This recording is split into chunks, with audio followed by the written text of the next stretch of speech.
Have you ever said something in anger and regretted it 5 minutes later?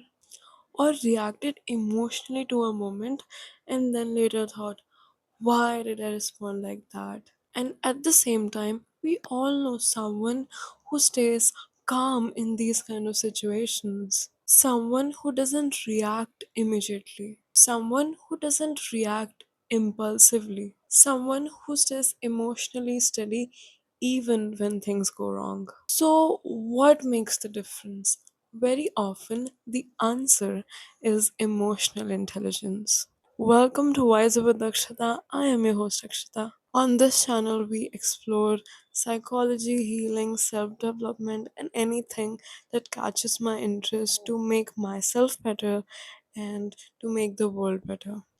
And today we will be discussing emotional intelligence. We will uncover why some people can stay calm in difficult situations and how we can develop that ability ourselves because our EQ is more powerful than our IQ. So, what emotional intelligence really is? When we hear the term emotional intelligence, we simply think it's just being calm and nice. But psychologically speaking, it is much deeper than that. This concept of emotional intelligence was popularized by Daniel Goleman through his book. He described emotional intelligence as a set of skills that allows us to understand and manage emotions. By the way, if you want to get your hands on Daniel Goleman's book of emotional intelligence, I highly recommend it.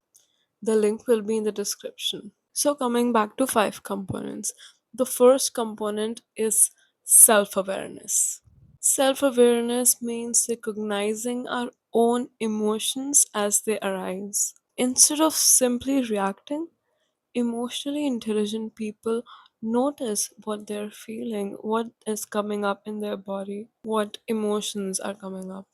Instead of getting angry and like boom, boom, boom, they pause for a moment and recognize I'm hurt, I feel unheard, I feel disrespected, or I feel angry, and or I feel whatever comes up for them. First of all, they pause for a moment and recognize it.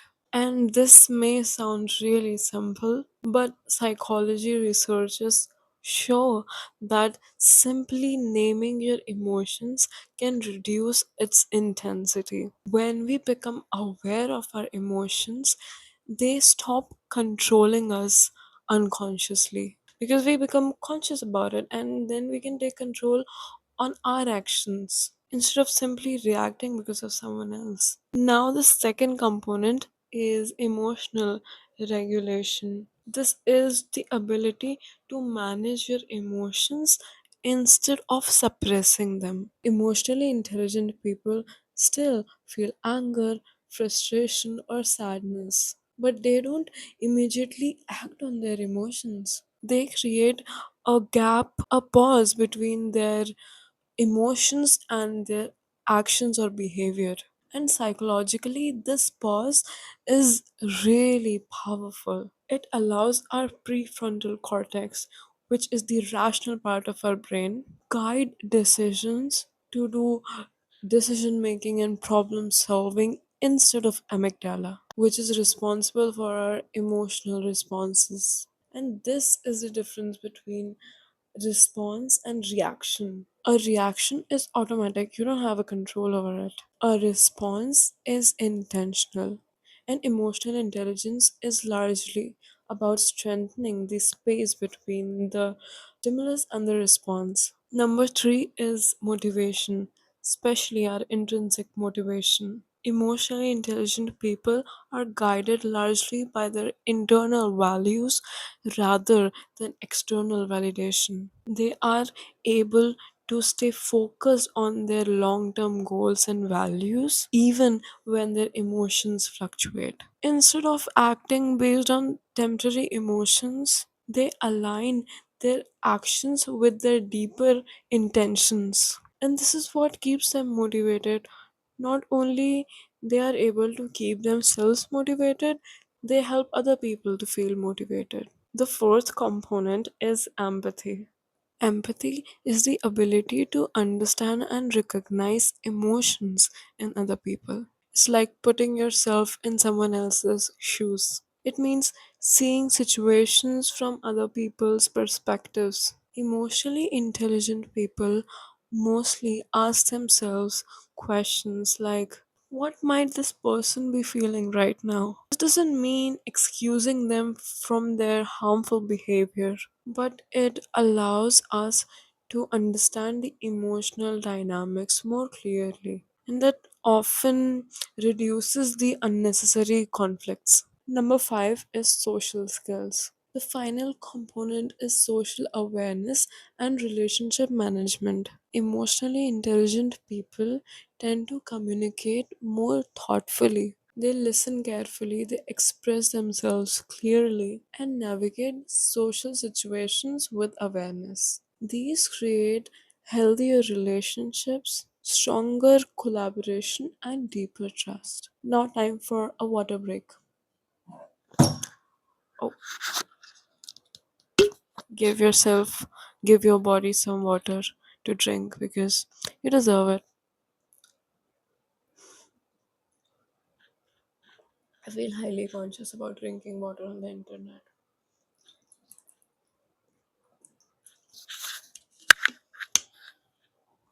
Good. Best drink I ever had. Yeah. Let's go. So, why emotional intelligence matter? Emotional intelligence matter because emotions influence almost every aspect of one's life. Our relationships, our decision making, and our mental health.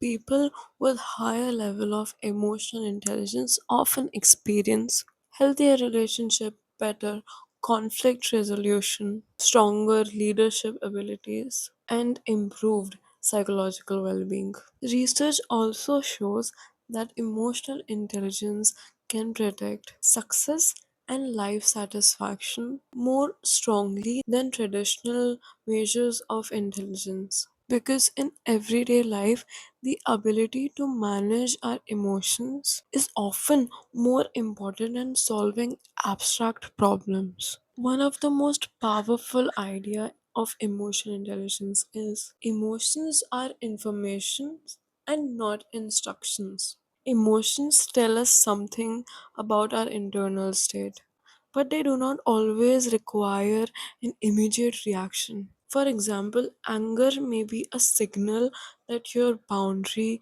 is violated. If you want me to talk more about boundaries, I can make a separate video on it. Comment down below if you want that. Fear may signal that something feels uncertain or unsafe. Sadness may signal loss or unmet needs. Instead of asking, how do I get rid of this feeling? Emotionally intelligent people ask, what is this feeling trying to tell me? Now that we have understood emotional intelligence on some level, how to actually become emotionally intelligent? The good news is emotional intelligence is not fixed. It can be developed with practice and awareness. Here are the few simple ways to begin. Number one, pause before responding. When strong emotions come up, practice having a short pause before responding to anything. Take a deep breath. Give your mind a moment to settle before responding. This simple pause may transform emotional reactions into thoughtful responses. Number two, start naming your emotions. Try to identify more specifically. Instead of simply saying, I feel bad, ask yourself, what are the exact emotions that are coming up? Is it anger? Is it fear? Is it anxiety? If you want to study emotions more deeply, there is something called the emotion wheel or wheel of emotions. You can take a screenshot of that, and when something like that comes up where you do not know what the exact emotion is, you can look through that and name it. And just by simply naming it, as I said, it may reduce the intensity and you might feel more content. And if anything, you will start to become more self aware through that because clarity creates emotional awareness. And clarity creates emotional awareness. Number three is practice perspective taking. When conflict arises, start asking what the other person might be feeling. What might this situation look like from the other person's perspective? This doesn't mean you abandon your own viewpoint or thought process, but it expands our understanding.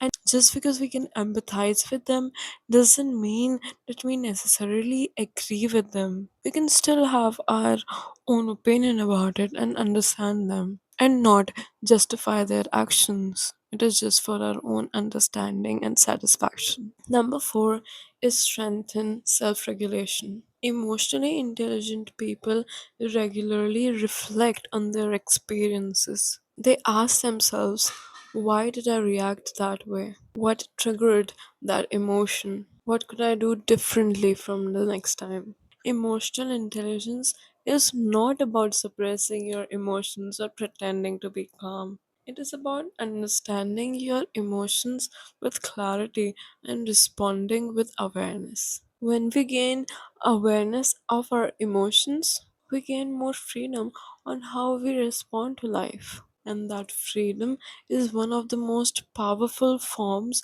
of personal growth. Before we end this video, I would really like to leave you with a few questions you can think about or journal about. So, number one, when strong emotions arise, do we usually immediately react to it or pause first? Number two, are we able to clearly identify what we are feeling? Number three, in difficult situations, do we try to identify other people's perspective? There is no shame to admit if you tend to react immediately, it's fine. Now you have the tools to improve it for your own good. Sometimes we all lose our temper and react very emotionally, and that's fine. These kind of situations become learnings to improve ourselves. These small reflections will become the beginning of your emotional intelligence. Thank you for being here. This is Wise with Akshita, and I'll see you in the next exploration. And in case you haven't checked out this video, go ahead and check it out. And the link of this book, Emotional Intelligence by Daniel Coleman, will be in the description so you can check it out as well. I love you, and I hope you have a great day ahead. Bye bye.